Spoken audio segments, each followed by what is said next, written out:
String handling functions. Now, basically, string handling functions are those functions which are used to handle strings in C. So, some basic functions that first of all we will discuss are, first of all, strcat. This function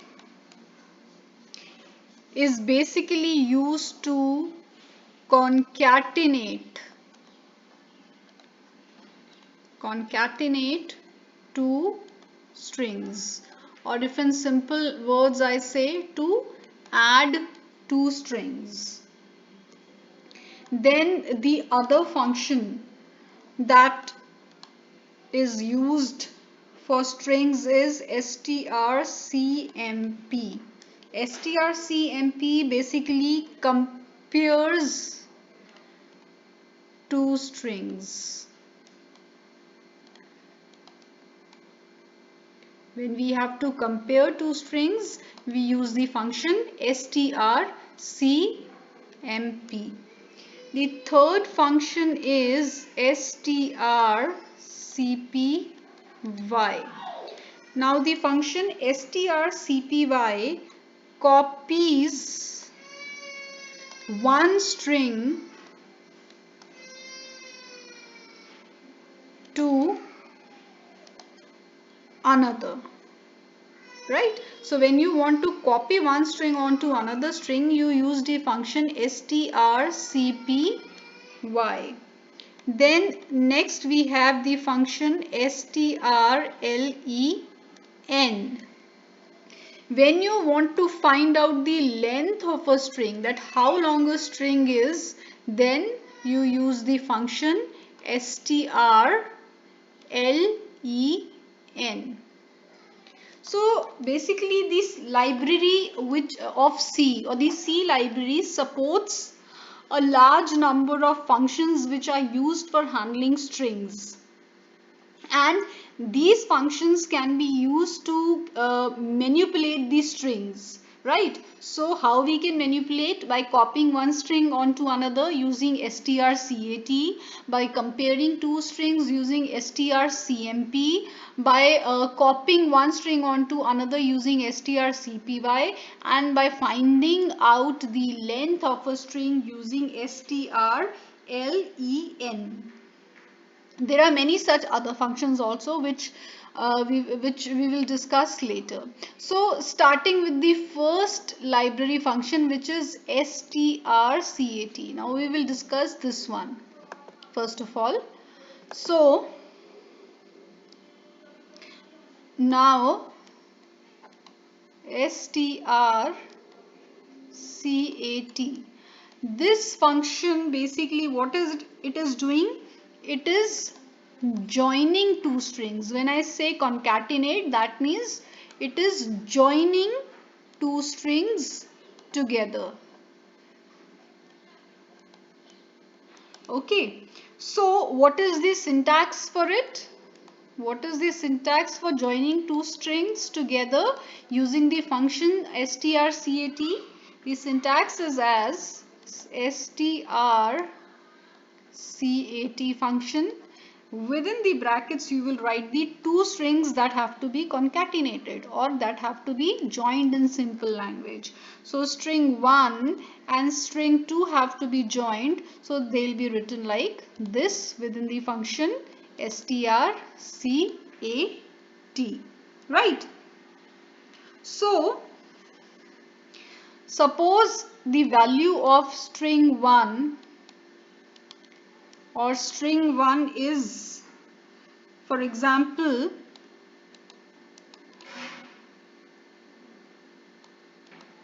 very,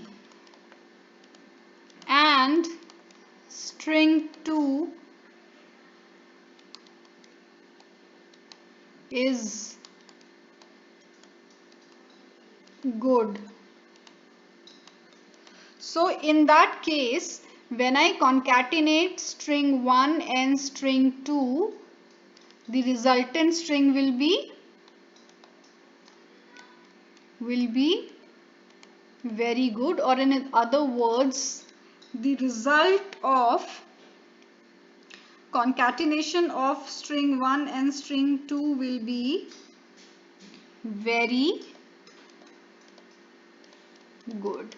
So this is why we use the function strcat. Now let's move on to the other string function, which is strcmp.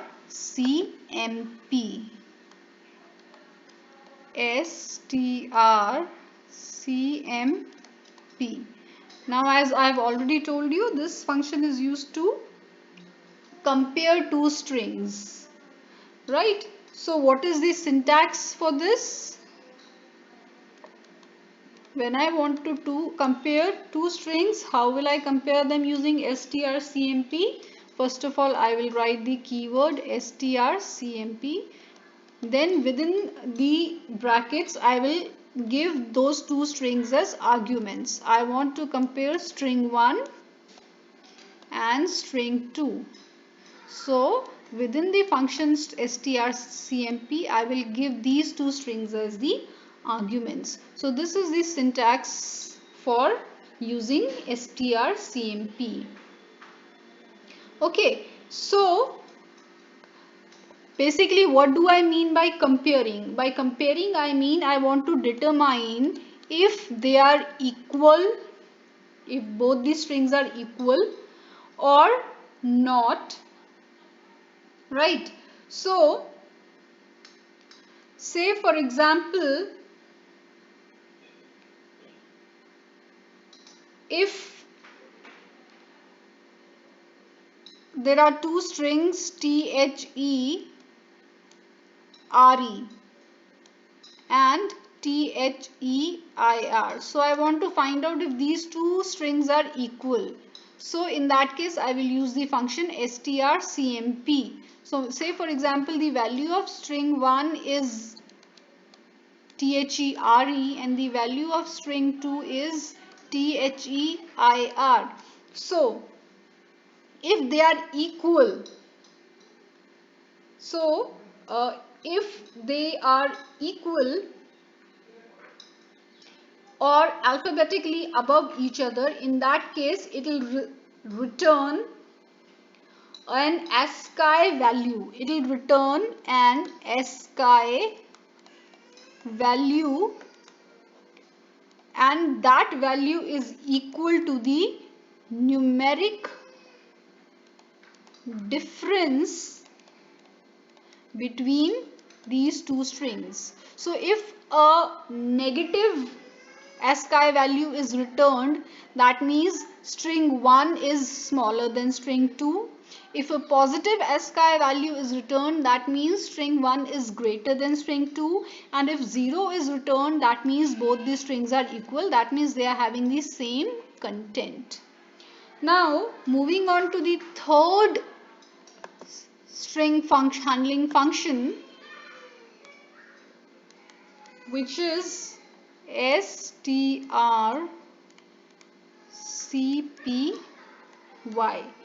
Now it is used to copy one string onto another. So what is the syntax? The syntax is, within the function strcpy, you pass the names of strings as arguments. String 1, string 2. So which, like this. So what happens is that the contents of string 2 are copied onto string 1. So the string whose content you want to copy is given as the second argument, and to which string you want to copy it, to which it has to be copied, is given as the first argument. So if you want to copy the contents of string 2 onto string 1, then string 2 will be the second argument and string 1 will be the first argument. So this is how you will arrange them as arguments. And this is the syntax for copying one string onto another. Now say for example,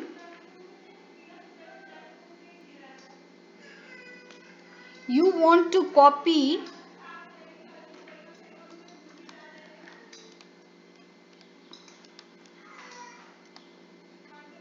the value Delhi to the string city. To the string city, you want to assign the value Delhi. So this is how you can do it. Right? This is directly assigning a particular value, and if through strings you want to assign, then you can do like this. Say for example, city1 contains the value city, and this is the name of the string containing value city, and city2 contains the value Delhi. So if you want to copy the value Delhi to the values to the variable city, then what you will do, you will say string strcpy city1 and city2, where city1 and city2 are string names, and you want to copy the value of string 2 to string 1, which in case is city2. City2 is the name of string 2 and city1 is the name of string 1. So this is how you copy the contents of one string to another string. Now the last function which we will discuss today is the strlen function. Now this function, as I have told you, is used to find the length of the strings. There are instances wherein we want to find out the length of the string. So how do we find it? A very simple function strlen, and using this function you can find out the length of the string. The syntax is, you write the function and within the arguments you write the name of that string whose length you want to find. Right? Now this value will be returned to some variable. Now suppose we take a variable n, so the value of that particular string will be returned to the variable n, and this variable n will then hold the value of the variable string. Say for example it is 4, then it will hold value 4. Now if strings is having value Delhi, Delhi, so if I use the function string